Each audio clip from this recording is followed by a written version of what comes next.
Hello दोस्तों।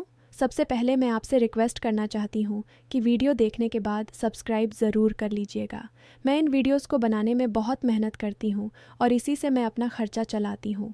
जो भी सब्सक्राइब करेगा, मैं दुआ करती हूँ कि उसकी ज़िंदगी बहुत अच्छी, अमीर और खुशहाल हो। प्लीज़ प्लीज़ सब्सक्राइब कर लीजिएगा। कभी कभी ज़िंदगी ऐसे मोड़ पर ले आती है जहाँ सब कुछ एक पल में बदल जाता है। दिल्ली के पुराने इलाके चांदनी चौक के पास एक संकरी गली में रहती थी सारा। सिर्फ 22 साल की, पतली दुबली, लेकिन आंखों में एक अजीब सी चमक। उसके अब्बा की छोटी सी कपड़े की दुकान थी। माँ गुजर चुकी थी। घर में अब्बा, छोटा भाई रियान और सारा। रियान अभी 10वीं में पढ़ता था। सारा ने बीए किया था और एक छोटे से नॉन प्रॉफिट ऑर्गेनाइजेशन में जूनियर काउंसलर के तौर पर काम करती थी, जहाँ गरीब लड़कियों को पढ़ाई और स्किल ट्रेनिंग दी जाती थी। सारा का दिन शुरू होता था सुबह 5 बजे नमाज से। फिर घर का काम, भाई को स्कूल तैयार करना, अब्बा की दुकान पर थोड़ी मदद और फिर ऑफिस। उसकी ज़िंदगी बहुत साधारण थी, लेकिन उसमें एक ख़ास बात थी। वह कभी किसी की बुराई नहीं करती थी। पड़ोस में लोग कहते थे, सारा की मुस्कान देखकर दिल ठंडा हो जाता है। उधर लोधी रोड पर एक बड़ी सी आधुनिक हवेली में रहता था आरव मेहरा। सिर्फ 28 साल का, लेकिन बिजनेस की दुनिया में उसका नाम काफ़ी जाना पहचाना था। उसके पिता की बड़ी रियल एस्टेट कंपनी थी। आरव ने खुद एक स्टार्टअप शुरू किया था जो ऑनलाइन एजुकेशन प्लेटफॉर्म पर काम करता था। बाहर से देखने में वह बेहद सफल, अच्छा खासा हैंडसम और कॉन्फिडेंट लगता था, लेकिन अंदर से वह काफ़ी अकेला था। दोस्त कम, विश्वास और भी कम। एक दिन सारा के ऑर्गेनाइजेशन में एक वर्कशॉप आयोजित हुई थी। विषय था digital skills for girls. Aarav की कंपनी ने स्पॉन्सर किया था और वह खुद मुख्य अतिथि के तौर पर आने वाला था। सारा उस दिन बहुत व्यस्त थी। उसे पूरा इंतज़ाम संभालना था। हॉल में जब आरव पहुंचा तो सबकी नज़रें उस पर थीं। महंगा सूट, चमकदार घड़ी, आत्मविश्वास भरी चाल। लेकिन सारा उसे सिर्फ एक नज़र देखकर अपनी फाइलों में व्यस्त हो गई। उसे समय नहीं था किसी को देखने का। आरव ने अपना स्पीच दिया। बीच में उसकी नज़र बार बार उस लड़की पर जा रही थी जो पहले पंक्ति में बैठी थी और नोट्स ले रही थी। सारा। वह न तो उसकी तरफ देख रही थी, न ही उसकी तारीफ कर रही थी, बस अपनी ड्यूटी निभा रही थी। आरव को यह अजीब लगा। ज़्यादातर लड़कियां उससे मिलने की कोशिश करती थीं, लेकिन यह लड़की बिल्कुल अलग थी। वर्कशॉप के बाद जब आरव बाहर निकला तो बारिश शुरू हो गई थी। सारा छाता लेकर भाग रही थी कि उसका पैर फिसला और वह गिरते गिरते बची। आरव ने तुरंत आगे बढ़कर उसका हाथ पकड़ लिया। सावधान, उसकी आवाज़ में चिंता थी। सारा ने शर्माते हुए हाथ छुड़ा लिया। थैंक यू, मैं ठीक हूँ। आरव मुस्कुराया। आप यहीं काम करती हैं? हाँ, सारा ने संक्षिप्त जवाब दिया और आगे बढ़ गई। उस रात आरव को नींद नहीं आई। उसकी आंखों के सामने बार बार सारा की वो सादी साड़ी, काजल लगी आंखें और बिना किसी दिखावे वाली मुस्कान घूम रही थी। अगले कुछ दिनों में उसने अपने असिस्टेंट से सारा के बारे में जानने की कोशिश की। पता चला कि वह एक साधारण परिवार से है। माँ नहीं है, अब्बा छोटी दुकान चलाते हैं। आरव को खुद पर हैरानी हुई। वह हमेशा कहता था कि उसे सिर्फ अपनी लेवल की लड़की चाहिए, लेकिन अब वह बार बार सारा के बारे में सोच रहा था। उसने फैसला किया कि वह सारा से मिलेगा। एक शाम वह चांदनी चौक पहुंच गया। सारा की दुकान के बाहर उसकी गाड़ी रुकी। अब्बा ने बाहर देखा तो चौंक गए। इतना अमीर आदमी उनके छोटे से मोहल्ले में। आरव ने सारा से मिलने की इच्छा जताई। सारा जब बाहर आई तो उसे देखकर हैरान रह गई। आप यहाँ बात करनी थी? आरव ने शांति से कहा। वे दोनों पास की एक छोटी सी चाय की दुकान पर बैठ गए। आरव ने सीधे कहा, सारा, मुझे तुम अच्छी लगती हो, पहली मुलाकात से ही।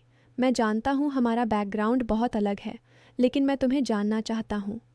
सारा चुप रही, फिर धीरे से बोली, आरव साहब, मैं साधारण लड़की हूँ। आपकी दुनिया बहुत बड़ी है। मेरे अब्बा, मेरा भाई, मैं उन्हें छोड़कर नहीं जा सकती। और सबसे बड़ी बात, मुझे अभी शादी के बारे में नहीं सोचना है। मेरी जिम्मेदारी है। आरव ने मुस्कुराते हुए कहा, मैं ज़बरदस्ती नहीं कर रहा, बस दोस्त बनना चाहता हूँ। धीरे धीरे उनकी मुलाकातें बढ़ने लगीं, कभी कॉफ़ी शॉप में, कभी सारा के ऑफिस के बाहर। आरव सारा को अपनी ज़िंदगी के बारे में बताता, कैसे वह हमेशा अकेला महसूस करता है, पिता का प्रेशर, माँ की उम्मीदें। सारा उसे सुनती और अपनी साधारण जिंदगी की छोटी छोटी खुशियों के बारे में बताती। अब्बा के हाथ का बना हलवा, रियान की स्कूल की कहानियाँ, छत पर बैठकर सितारे देखना। आरव को सारा के साथ समय बिताना अच्छा लगने लगा। उसकी सादगी, उसकी ईमानदारी, उसका दूसरों की मदद करने का जज्बा, सब कुछ उसे आकर्षित कर रहा था। सारा भी आरव की कंपनी में खुद को सुरक्षित महसूस करने लगी थी। वह कभी कभी सोचती कि अगर यह इंसान सच में अच्छा है तो शायद, लेकिन ज़िंदगी इतनी आसान नहीं होती। आरव के दोस्तों को जब इस बात का पता चला तो वे हंस पड़े। यार, तू उस गरीब मोहल्ले की लड़की के पीछे पागल हो गया है? क्या सोच रहा है? तेरी माँ कभी मानेगी नहीं। आरव के पिता को भी अफवाहें लगने लगीं। एक दिन उन्होंने आरव को बुलाकर साफ कहा, जो लड़की तुम देख रहे हो उसके बारे में मैंने जान लिया है। वह तुम्हारे लायक नहीं है। हमारा बिजनेस, हमारा नाम, हमारी सोसाइटी, सब कुछ दांव पर लग जाएगा। आरव ने विरोध किया, अब्बा, वह अच्छी लड़की है। अच्छी होने से क्या होता है? बैकग्राउंड मैच करना चाहिए। इधर सारा के पड़ोस में भी अफवाहें फैलने लगीं। किसी ने देख लिया था कि सारा एक अमीर लड़के के साथ घूम रही है। लोग बोलने लगे, देखो, सारा अब ऊंचे ख्यालों में रहने लगी है। अब्बा की दुकान पर तो ध्यान नहीं, अमीर लड़के के साथ घूम रही है। एक दिन सारा के अब्बा ने उसे रोते हुए पूछा, बेटी, क्या बात है? लोग क्या कह रहे हैं? सारा ने सारी बात बताई। अब्बा चुप रहे, फिर बोले, बेटी, दिल की बात सुनो, लेकिन इज्जत का भी ख्याल रखो। हम गरीब हैं, लेकिन हमारे पास अपनी आबरू है। सारा का दिल टूट रहा था। वह आरव से प्यार करने लगी थी, लेकिन परिवार, समाज, अंतर, सब कुछ उसे डरा रहा था। फिर एक दिन बड़ा हादसा हो गया। आरव की कंपनी में एक बड़ा प्रोजेक्ट था। उसमें सारा के ऑर्गेनाइजेशन को भी शामिल किया गया था। अचानक एक फर्जी ईमेल और कुछ एडिटेड ऑडियो क्लिप वायरल हो गए। उनमें सारा का नाम था। क्लिप में ऐसा लग रहा था जैसे सारा आरव से पैसे मांग रही हो और बदले में कुछ गलत काम करने को तैयार हो। क्लिप में उसके नाम और फोटो थे। पूरा मोहल्ला उबल पड़ा। सारा के अब्बा को दिल का दौरा पड़ गया। लोग दुकान पर आकर गालियां देने लगे। तेरी बेटी ने तो इज्जत बेच दी। अमीर लड़के के साथ चल रही थी, अब पैसे भी मांग रही है। सारा रो रो कर मर रही थी। अब्बा, मैंने कुछ नहीं किया, ये झूठ है। आरव ने जब यह सुना तो गुस्से से पागल हो गया। उसने तुरंत अपनी टीम को लगाया। पता चला कि उसके ही एक जलन भरे दोस्त ने, जिसे आरव ने पहले प्रोजेक्ट में आगे बढ़ने से रोक दिया था, यह सब प्लान किया था। फेक स्क्रीनशॉट, एडिटेड आवाज़, सब कुछ। आरव सीधा सारा के घर पहुंचा। अब्बा अस्पताल में थे। सारा रोते हुए बैठी थी। रियान डर के मारे चुप था। आरव ने सारा के सामने घुटनों पर बैठकर कहा, सारा, मैं जानता हूँ तुमने कुछ नहीं किया। ये मेरी वजह से हुआ। मैं सब ठीक कर दूंगा। सारा ने आंसू पोंछते हुए कहा, आरव, अब बहुत हो गया। लोग मुझे गलत नाम से पुकार रहे हैं। मेरे अब्बा की हालत ख़राब है। मैं तुमसे प्यार करती हूँ, लेकिन इस प्यार की कीमत मेरी इज्जत और मेरे परिवार की आबरू नहीं हो सकती। आरव की आंखें नम हो गईं। मुझे माफ़ कर दो। मैंने सोचा नहीं था कि मेरी दुनिया तुम्हें इतना नुकसान पहुंचाएगी, लेकिन मैं तुम्हें खोना नहीं चाहता। उसने अगले 2 दिनों में सबूत जुटाए। फेक क्लिप का असली स्रोत बेनकाब किया। सोशल मीडिया पर सच्चाई सामने लाई। अपने दोस्त को पुलिस में रिपोर्ट कर दिया। लेकिन सबसे बड़ी लड़ाई घर में थी। आरव के पिता ने कहा, अगर तुम उस लड़की से शादी करोगे तो कंपनी का एक हिस्सा तुम्हें नहीं मिलेगा। आरव ने शांति से जवाब दिया, अब्बा, कंपनी और पैसा मैं कमा लूँगा, लेकिन सारा जैसी लड़की दोबारा नहीं मिलेगी। वह मुझे सिखाती है कि सच्चाई और इज्जत कितनी कीमती होती है। आरव की माँ भी शुरू में नाराज़ थीं, लेकिन जब उन्होंने सारा से मिलकर बात की और देखा कि कितनी संस्कारी, समझदार और मेहनती लड़की है, तो उनका दिल पिघल गया। सारा के अब्बा जब अस्पताल से ठीक होकर आए तो आरव उनके पैरों पर गिर पड़ा। अंकल, मैं आपकी बेटी से शादी करना चाहता हूँ, लेकिन इस बार बिना किसी जल्दबाजी के, पूरे सम्मान से। मैं वादा करता हूँ कि सारा की इज्जत कभी नहीं टूटेगी। अब्बा ने लंबी सांस ली। बेटा, पैसा तो आता जाता रहता है, लेकिन इंसान की नीयत साफ होनी चाहिए। तुम साफ दिल के लगते हो। शादी हुई, सादी, लेकिन दिल से। चांदनी चौक की गली से लेकर लोधी रोड की हवेली तक सबने देखा कि सच्चा प्यार कैसे दीवारें तोड़ता है। शादी के बाद सारा ने अपना काम जारी रखा।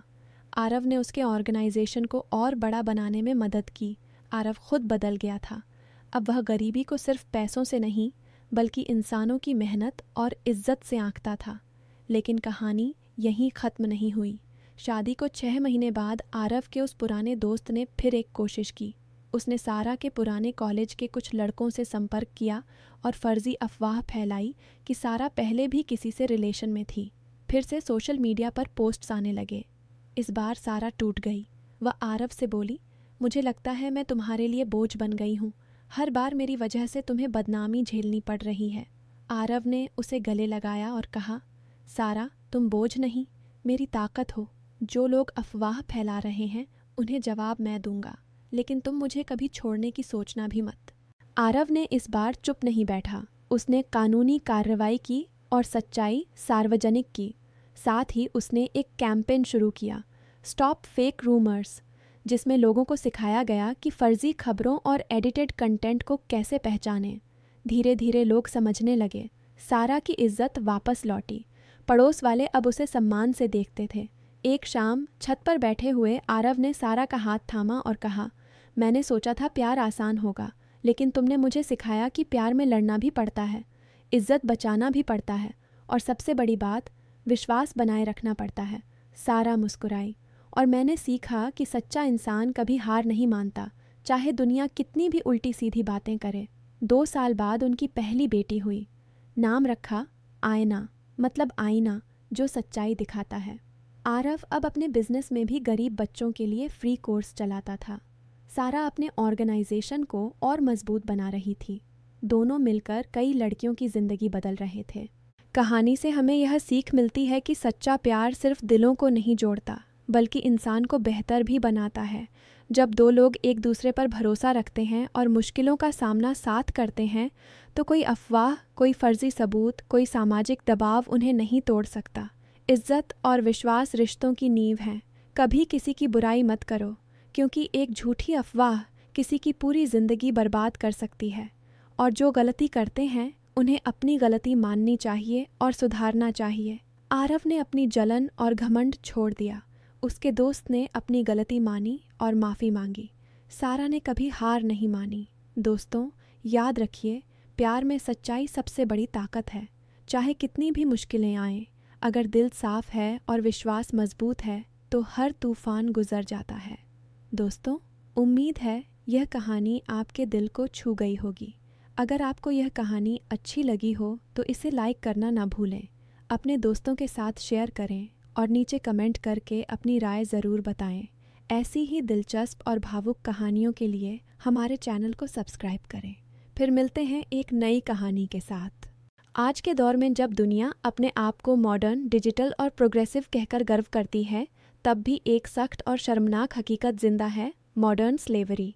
ये सिर्फ पुराने ज़माने की जंजीरों, बाज़ारों में बिकते इंसानों या कॉलोनियल तरीकों तक महदूद नहीं रही। इसने अपना चेहरा बदल लिया है। अब ये छुपे हुए निज़ामों, paper contracts, recruitment networks, supply chains, domestic labour और ह्यूमन ट्रैफिकिंग के ज़रिए चलती है। बाहर से सब कुछ लीगल, ऑर्गेनाइज्ड और प्रोफेशनल लग सकता है, लेकिन अंदर से कई जगहों पर मजदूरी, दबाव, कर्ज, धमकी और बेख्तियारी का वही पुराना निज़ाम काम कर रहा होता है। मॉडर्न स्लेवरी का मतलब सिर्फ किसी को जंजीर से बांध देना नहीं होता। जब किसी शख्स से उसकी मर्ज़ी के खिलाफ काम करवाया जाए, उसकी आज़ादी छीन ली जाए, उसको धमकी, धोखे, कर्ज या मजबूरी के ज़रिए काबू में रखा जाए, तो ये मॉडर्न स्लेवरी है। इसका सबसे खतरनाक पहलू ये है कि ये आम जिंदगी के ढांचे में घुल मिल चुकी है। हम जो कपड़े पहनते हैं, इलेक्ट्रॉनिक्स इस्तेमाल करते हैं, घरों में काम करवाने के तरीके अपनाते हैं और सस्ती सर्विसेज का फ़ायदा उठाते हैं, उन सब के पीछे कभी कभी ऐसी मजदूरी होती है जो आज़ाद नहीं होती। सप्लाई चेन्स मॉडर्न स्लेवरी को ज़िंदा रखने का सबसे बड़ा ज़रिया बन चुकी हैं। आज एक प्रोडक्ट कई मुल्कों, कई फैक्ट्रीज़ और कई सब कॉन्ट्रैक्टर्स से गुजारता है। कंपनी का ब्रांड शायद एक डेवलप्ड कंट्री में हो, लेकिन उसका रॉ मटेरियल किसी और जगह से आए, प्रोसेसिंग तीसरी जगह हो और फाइनल असेंबली चौथी जगह। इस लंबे और कॉम्प्लेक्स निज़ाम में अकाउंटेबिलिटी टूट जाती है। हर लेयर के नीचे और लेयर्स होती हैं और हर लेयर अपनी जिम्मेदारी दूसरे पर डाल देती है। इसी अंधेरे में एक्सप्लॉयटेशन पनापती है। मजदूरों को रिक्रूटमेंट के नाम पर फीस देने पर मजबूर किया जाता है, फिर उन पर कर्ज चाढ़ जाता है, पासपोर्ट छीन लिए जाते हैं, रहने की जगह और खाना एम्प्लॉयर के कब्जे में होता है और काम छोड़ना लगभग नामुमकिन बन जाता है। कागज़ पर जॉब मौजूद होती है, हकीकत में गुलामी।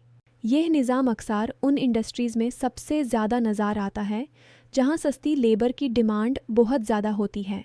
Garment industry, agriculture, construction, mining, fishing, electronics manufacturing और लॉजिस्टिक्स। जब ग्लोबल मार्केट का प्रेशर सिर्फ चीप एंड फास्ट पर हो तो सबसे पहले इंसानी डिग्निटी कुर्बान होती है। ब्रांड्स डिलीवरी डेडलाइंस और लो कॉस्ट्स मांगते हैं। सप्लायर्स और सब कॉन्ट्रैक्टर्स इस डिमांड को पूरा करने के लिए लेबर स्टैंडर्ड्स को दाबा देते हैं। मजदूर, खासकर माइग्रेंट वर्कर्स, इस दौर का सबसे आसान शिकार बन जाते हैं। वो न लोकल लैंग्वेज जानते हैं, न कानूनी सिस्टम समझते हैं और अक्सर सर्वाइवल के लिए खामोशी इख्तियार करते हैं। डोमेस्टिक लेबर भी मॉडर्न स्लेवरी का एक बहुत छुपा हुआ किरदार है। घर के अंदर होने वाला काम नज़रों से दूर होता है, इसलिए उस पर मॉनिटरिंग कम होती है। डोमेस्टिक वर्कर्स, खासकर औरतें और बच्चियां, कई दफ़ा ऐसे घरों में बंद सी ज़िंदगी गुजारती हैं जहां उनके वर्किंग आवर्स की कोई हद नहीं होती। सुबह से रात तक काम, कम या ना के बराबर तनख्वाह, मोबाइल या बाहर जाने की इजाज़त नहीं, इमोशनल अब्यूज़, सेक्सुअल हरासमेंट और फिज़िकल वायलेंस, ये सब चीज़ें बहुत से केसेस में पाई जाती हैं। क्योंकि ये सब प्राइवेट होम्स के अंदर होता है, इसलिए सोसाइटी भी इसे घर का मामला समझकर इग्नोर कर देती है। डोमेस्टिक वर्कर को एम्प्लॉई की जगह नौकरानी या मददगार कह देना एक्सप्लॉयटेशन को नॉर्मल बनाने का एक समाजी जरिया बन जाता है। ट्रैफिकिंग मॉडर्न स्लेवरी को फ्यूल देने वाली दूसरी अहम ताकत है। ह्यूमन ट्रैफिकिंग हमेशा मूवी जैसी ड्रामेटिक किडनैपिंग नहीं होती। बहुत दफ़ा यह झूठे जॉब ऑफर्स, बेहतर मुस्तकबिल के वादे, शादी के बहाने या माइग्रेशन के प्रॉमिसेस के ज़रिए होती है। ट्रैफिकर्स लोगों की गुर्बत, बेरोज़गारी, जंग, डिस्प्लेसमेंट और समझी कमज़ोरी का फ़ायदा उठाते हैं। जब कोई शख्स एक नए शहर या मुल्क में पहुंचा दिया जाता है तो उसके डॉक्यूमेंट्स ले लिए जाते हैं, उसको कर्ज का बोझ बताया जाता है और फिर उससे मजदूरी, domestic work, forced begging, sexual exploitation या फैक्ट्री लेबर करवाया जाता है। विक्टिम को अक्सर ये भी समझ नहीं आता कि उसके साथ जो हो रहा है वो कानूनन जुर्म है, क्योंकि उसकी पूरी दुनिया कंट्रोल, डर और मिस इन्फॉर्मेशन पर खड़ी होती है। इस मसले को जिंदा रखने में सिर्फ क्रिमिनल्स का हाथ नहीं बल्कि समाजी और इक्तिसादी सोच भी शरीक होती है। जब कंज्यूमर्स सिर्फ सस्ती चीज़ चाहते हैं, जब कंपनीज सिर्फ प्रॉफिट और स्पीड देखते हैं, जब गवर्नमेंट्स लेबर इंस्पेक्शंस को कमज़ोर रखती हैं और जब सोसाइटी डोमेस्टिक वर्कर्स या माइग्रेंट्स को कम दर्जे का समझती है, तब मॉडर्न स्लेवरी के लिए ज़मीन और ज़्यादा तैयार होती है। यानी ये सिर्फ इलीगल नेटवर्क्स का इशू नहीं बल्कि लीगल सिस्टम्स की खामोश नाकामी भी है। सबसे बड़ा धोखा ये है कि मॉडर्न स्लेवरी अक्सर कंसेंट का लिबास पहन लेती है। कोई कॉन्ट्रैक्ट साइन करवाया जाता है, कोई वीज़ा प्रोसेस होता है, कोई प्लेसमेंट एजेंसी बीच में होती है। ऊपर से लगता है कि सब मर्जी से हुआ, लेकिन जब मर्जी गुर्बत, मजबूरी, जहालत, डर और धोखे के नीचे दब जाए तो वो असल मर्जी नहीं रहती। इसीलिए मॉडर्न स्लेवरी को समझने के लिए हमें सिर्फ सरफेस नहीं बल्कि पावर इम्बैलेंस को देखना पड़ता है। इस मसले का हाल सिर्फ रेस्क्यू ऑपरेशंस से नहीं निकलेगा। ज़रूरी है कि सप्लाई चेन्स ट्रांसपेरेंट बनाए जाएं, रिक्रूटमेंट फ़ीस को ख़त्म किया जाए, माइग्रेंट वर्कर्स के डॉक्यूमेंट्स उनके अपने पास रहें, डोमेस्टिक वर्कर्स को फॉर्मल लेबर प्रोटेक्शन दी जाए और ट्रैफिकिंग के विक्टिम्स को क्रिमिनल नहीं बल्कि सर्वाइवर्स समझा जाए। कंपनीज़ को अपने सप्लायर्स के नीचे तक ऑडिट करना होगा, गवर्नमेंट्स को लेबर लॉज को एनफोर्स करना होगा और कंज्यूमर्स को ये समझना होगा कि बहुत ज़्यादा सस्ती चीज़ की असल कीमत शायद किसी और की आज़ादी होती है। मॉडर्न स्लेवरी इसलिए ज़िंदा है क्योंकि वो छुपी हुई है, नॉर्मल लगती है और फ़ायदा देती है। जब तक दुनिया कन्वीनियंस को कॉन्शियंस से ऊपर रखेगी तब तक यह निज़ाम नए रूप में कायम रहेगा। इसलिए पहला कदम यह है कि हम इसको पहचानें। गुलामी अब गायब नहीं हुई, बस उसने अपने कपड़े बदल लिए हैं।